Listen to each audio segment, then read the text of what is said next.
I am very privileged. आज मैं सामी साहब के साथ, अपने उस्ताद के साथ स्टेज पे बैठा हूँ। मेरे साथ उरूज भाई हैं, ज़ैनब हैं, इफ्तिखार साहब हैं। हमारा एक ये दायरा है, हम एक दूसरे को 10-12 साल से, मैं कम अज़ कम इन सब लोगों को जानता हूँ। और इसी तरह हम जैसे कहते हैं यूं ही पहलू में बैठे रहो, हम इसी तरह एक अपना पहलू बनाए बैठे रहते हैं। आज आप लोग इस पहलू में शामिल हैं, हम आपके साथ हैं। तो क्योंकि ये लम्ज़ है, यूनिवर्सिटी है, यहाँ बहुत से नौजवान हैं आज, a lot of young people I feel are overrated generally, right? They should be left alone, but everybody is obsessed with youth. तो हम फिर यूथ के हवाले से कोई बात करें, आप यूथ के हवाले से प्रोग्राम करें। तो हम आज यूथ के हवाले से बात शुरू करते हैं कि मुझे महसूस होता है, मैं जब पाकिस्तान में यंग लोगों से, नौजवान तबके से मिलता हूँ, तो अक्सर मुझे पूछते हैं कि मौसीकी जो है ये क्या हमारी रिवायत का हिस्सा है। हमारी से मुराद अक्सर शायद इशारा इस तरफ होता है कि क्या ये मुसलमानों की रिवायत का हिस्सा है मौसीकी।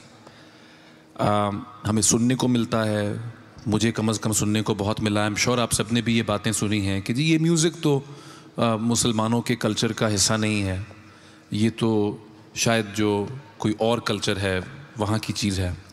और कि आपको फ़ैसला करना है, एक चॉइस करना है आपको। एक तरफ रिवायत है जो कि जिसमें मौसीकी का कोई ख़ास हिस्सा नहीं है, और एक तरफ फिर ये मॉडर्निटी, ये तेज़ ख़यालात और ये सब ख़तरनाक दौर है।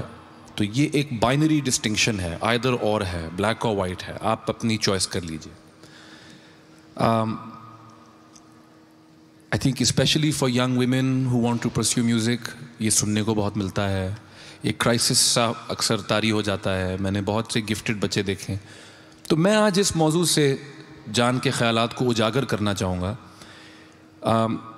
हम जो जान के शागिर्द हैं, हमने जान से ना सिर्फ सुना है बल्कि सीखा है, पाया है एक ऐसा माहौल जिसमें मौसीकी और मौसीकी के साथ जुड़े हुए जो बाकी फ़न हैं, जो बाकी इल्म हैं, शायरी, अदब, रूहानियत वग़ैरह वग़ैरह, वो उसमें मुसलमानों का कितना बड़ा, मुस्लिम कल्चर का, मुस्लिम फ़लसफ़े का, मुसलमानों की तारीख़ का कितना बड़ा हिस्सा है। तो आज मैं इस सवाल से शुरू करूँगा कि थोड़ा सा अपने ख़ानदान का भी हवाला देते हुए हमें ये बताइए कि जिसको हम बरे सग़ीर की क्लासिकल मौसीकी, क्लासिकी मौसीकी का नाम देते हैं आज, वो कहाँ से आई, वो क्या थी और कैसे बनी? बिस्मिल्लाहिर्रहमानिर्रहीम, अस्सलाम वालेकुम।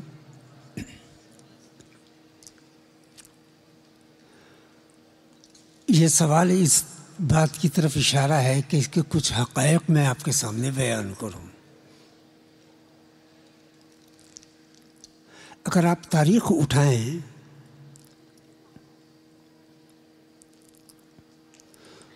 तो अरबों का ताल्लुक़ तिजारती एतबार में इस्लाम से पहले से था, इस्लाम से पहले से था। तिजारत किया करते थे। फिर इस्लाम आया। आपकी तारीख़ में ये बात दर्ज है कि यहाँ सबसे पहले मोहम्मद बिन कासिम आया। जो कुछ फतूहात थी वो करने के बाद वो चंद लोगों के साथ चला गया और बाकी सारी अफवाज यहीं छोड़ गया। तो अफवाज जब भी कहीं जाती थी तो अपना कल्चर, अपनी सकाफत के साथ ही जाती थी, क्योंकि उनके भी कुछ माहौल होते थे रहने सहने के। तो बरसगीर में मुसलमानों की आमद इस सूरत से शुरू हुई। पहला हिस्सा मैंने आपको बताया कि इस्लाम से पहले तिजारती काफ़िले आते जाते थे। और एक जगह का मैं निशानदेही करता हूँ, साहिल मलाबार उनका मेन हिस्सा था, जहाँ वो सबसे पहले उन्होंने तिजारत की।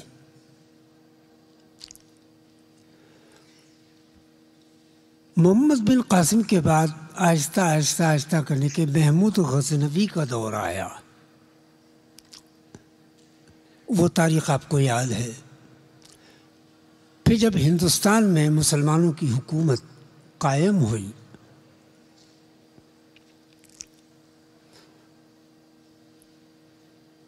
यहाँ मैं आपको एक बात ज़रूर बताना चाहूँगा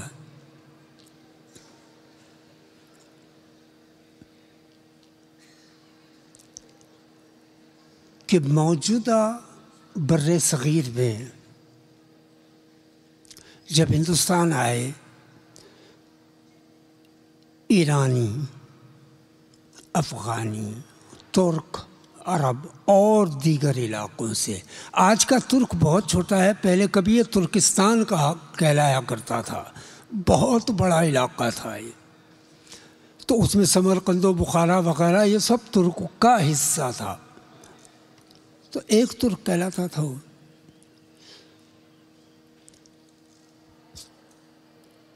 तो महमूद के बाद जब हुकूमत कायम हो गई, होते होते होते इसमें सूफिया और जाम का भी नाम लेना ज़रूरी है कि हमारी मौसीक़ी का एक ताल्लुक़ सूफिया और मशाइख से है। गौरी का दौर शुरू होता है, फिर अल्तमश वग़ैरह होते होते होते खिलजियों का दौर आया और तुगलकों का दौर आया। उस वक्त तक मुसलमान यहाँ इस्टेब्लिश अच्छी तरीके से हो चुके थे। उसी के साथ हमारी मौसीक़ी का भी रिवाज चल रहा था। तो अब जैसे कि 4-5 इलाके मैंने आपको गिनवाए, अरब आए, ईरानी आए, इराक़ी आए, तुर्क आए, अफ़गान आए, समरकंद बुखारा से लोग आए। हज़रत अमीर खुसरो भी तुर्क हैं अपनी असल में। उनके नाना आए थे यहाँ हिजरत करके। जान, दौर कौन सा है हज़रत अमीर खुसरो का, ये बता दीजिए बच्चों को। आज से हिसाब लगाएं कि तकरीबन 800 साल, 850 साल बनते हैं। और ये बलबन के दौर से आपको मिलेंगे। इन्होंने 7 बादशाहतें देखी हज़रत अमीर ने, और सबकी मुसाहिबत में रही है। और यही दौर हज़रत ख्वाजा निज़ामुद्दीन महबूब इलाही रहमतुल्लाह अलैह का है।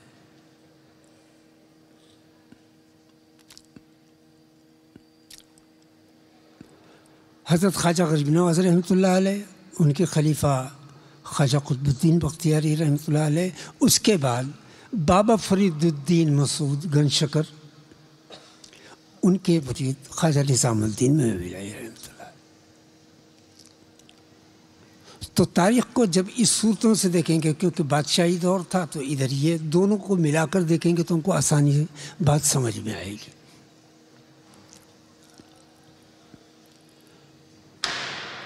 जब ये 4-5 इलाक़ों से लोग यहाँ आ गए और मकामी मौसीक़ी भी थी हिंद की,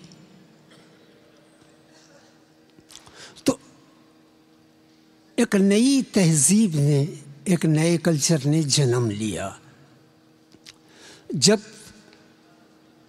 2 तहज़ीबें एक जगह जमा होती हैं तो एक तीसरी चीज़ का वजूद पैदा हो जाता है, एक से एक नई बात आने लगती है। मुख्तसरन ये कि हज़रत अमीर खुसरो के पास इल्म मौसीक़ी का बड़ा अच्छा ज़ख़ीरा था। वो गाते नहीं थे, आलिम थे वो। हज़रत निज़ामुद्दीन महबूब इलाही रहमतुल्लाह अलैह के दरबार से एक साहब वाबस्ता थे, उनका नाम था मियाँ सामत। सैरुल औलिया में ये नाम आपको मिल जाएगा।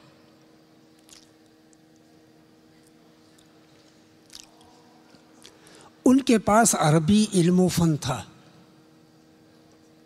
जब ये दोनों हज़रात हज़रत निज़ामुद्दीन औलिया के मुरीद थे, इनका आपस में इश्तराक अमल हुआ, मगर हिंद की मौसीक़ी और तुर्क और ईरानी वगैरह सब चीज़ें सामत साहब ने अमीर खुसरो साहब से सीखी,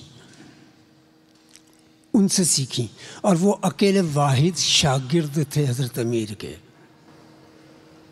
यहाँ एक मैं आपसे सवाल कर लूँ। मैं सामी साहब से गाना सीख रहा हूँ, मुझे अब ये हमारा 12वां साल है जान।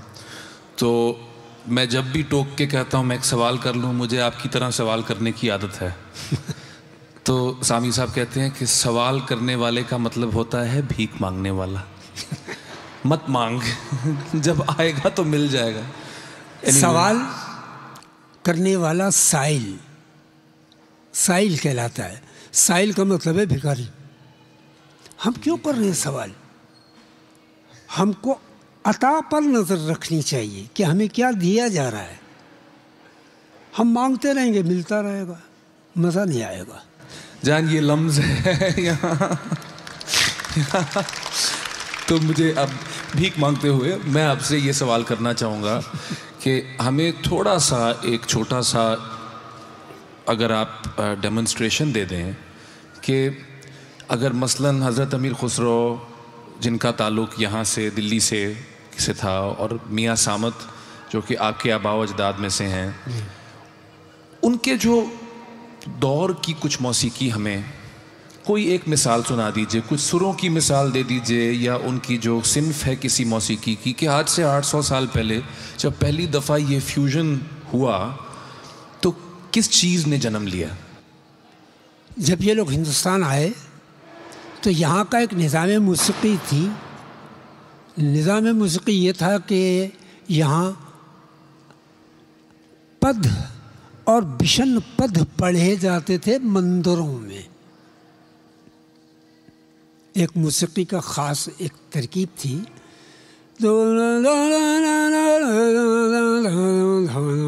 ये उनकी आज भी फिल्मों में मिलता है उनके। ये आप अगर गौर करें तो यही सुर मिलते हैं। एक चीज़ मैं छोटी सी पढ़ता हूँ। गुरड़ धर गिर धर गजा धर सुदर्शन चकर धर जय जय माधो मधुसूदन। ये संस्कृत जबान का पद है। यहाँ पद के नाम से आप वाकिफ़ नहीं हैं, मगर आपने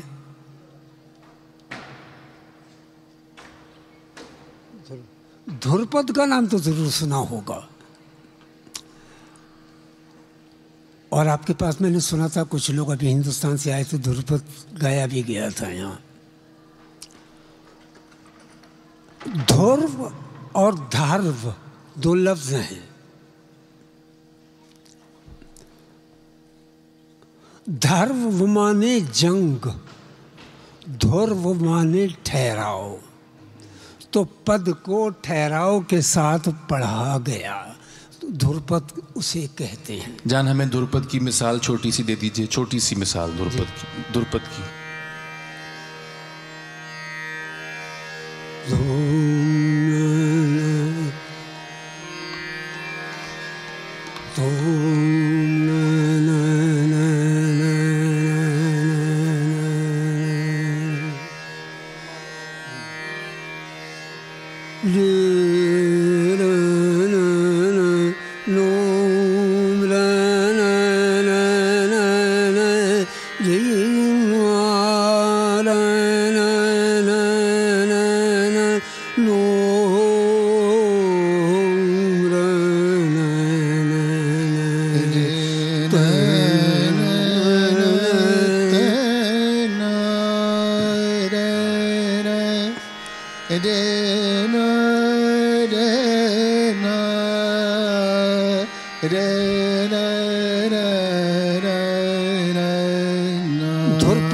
को अगर आप जब भी सुनेंगे तो उसमें लय का एक ख़ास बीट का एक ख़ास कैफियत होती है, कम ज़्यादा। तो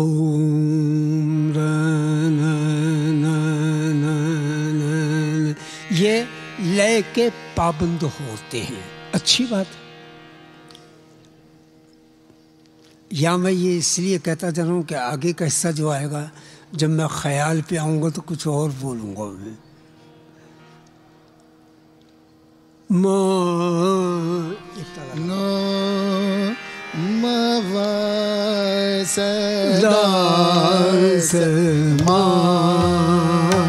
नो मवस दास घूंघट की हो ओठ कोट नैनन के पाट आड़ अंजन बिना कैसे मानो मावस दास